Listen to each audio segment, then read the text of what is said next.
Good day, ma'am. I am Wynona of CALEON, I am Renz Cortez. and we are the researchers. So here's the topic we came up, which is the academic performance of the students in mathematics during online platform. So the platform we are referring to is the Google Meet lecture and the video lecture. So we choose this topic in order to let the teacher know which is more effective for the students. With this study, both teacher and student will be enlightened for the new techniques in teaching.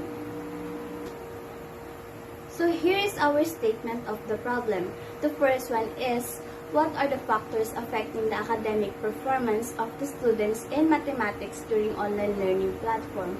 And the second one is, what are the pre-test and post-test scores of the two groups? And the third one is there a significant difference of the following performances? And under it, there is a pre-test scores of the two groups, post-test scores of the two groups, and the pre-test and post-test scores of the two groups. So here is the statistical tools we use to get the result of our data. The first one is the mean. This was used to analyze the pre-test and post-test scores of the participants in their evaluations of the learning modules. And the second one is the independent sample t-test. This statistical hypothesis test was used to determine whether the control group's pre-test and post-test is different from the experimental groups or pre-test and post-test. The next one is the paired t-test. This was used to determine if there is a significant mean difference between the control groups and the experimental groups. Paired scores in pre-test and post-test. So next one is the standard deviation. This was used to calculate the average amount of variability in our data set. And the next one is the Kolmogorov-Smirnov test. This normality test was used to determine if the set of the data, such as pre-test and post-test, came from the normal distribution.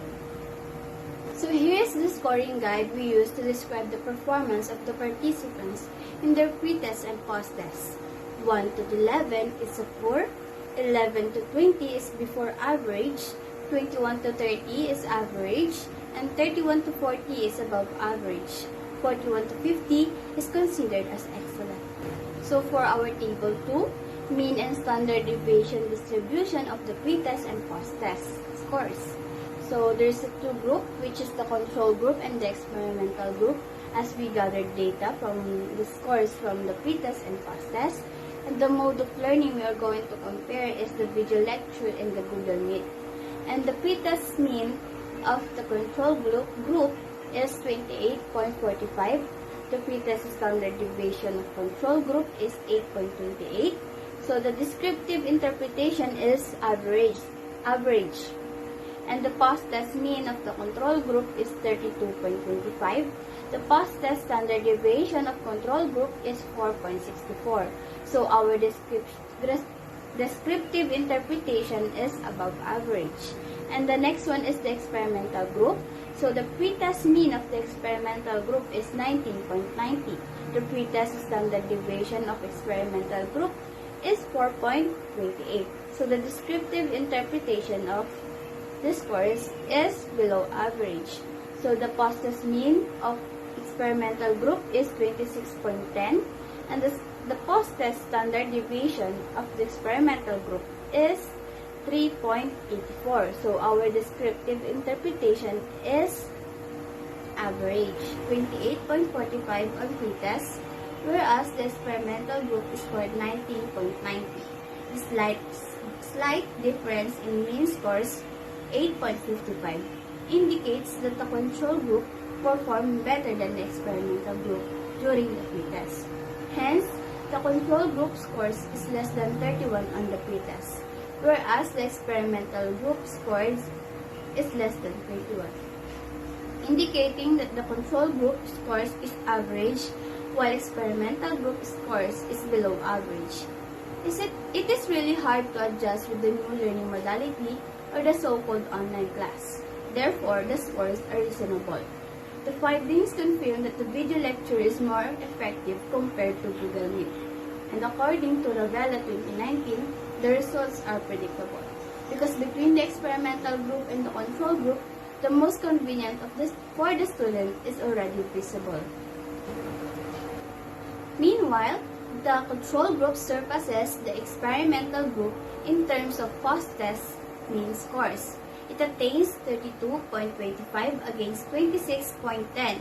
The descriptive interpretation in the control group has increased into above average, whereas experimental group also rise into average.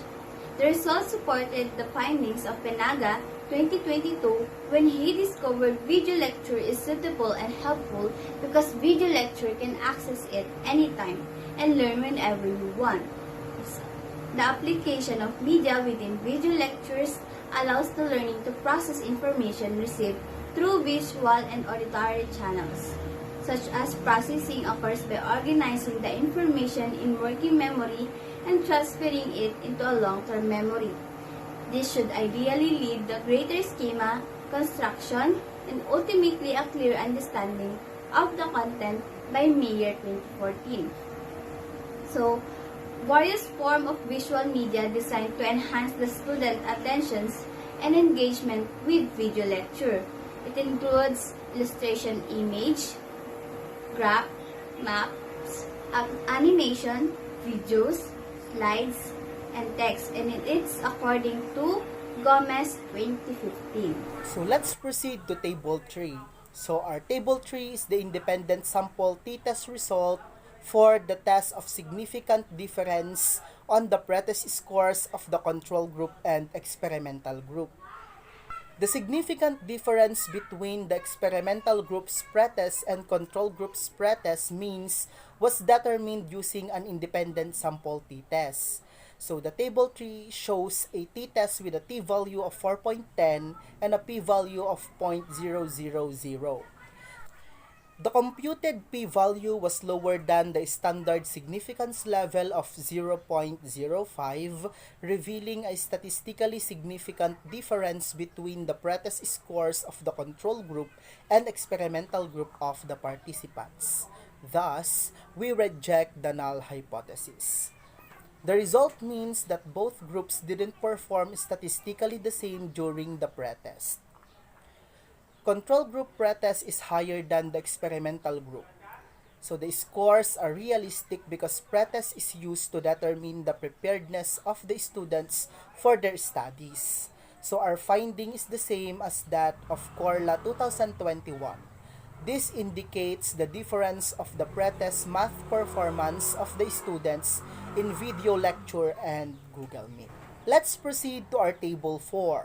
So our Table 4 is the independent sample t-test results for the test of significant difference on the post-test scores of the control group and the experimental groups.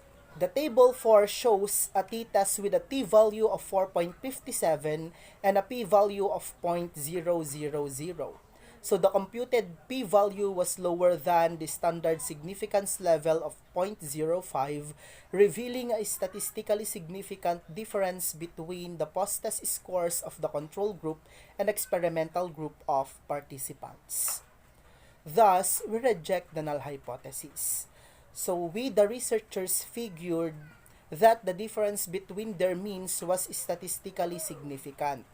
Therefore, this indicates that video lecture is more effective in terms of teaching mathematics. Our finding is similar with Corpella 2014. It says in his study that overall the experiment was encouraging and the results seem to indicate that the usage of short video lecture method in mathematics context is meaningful and necessary.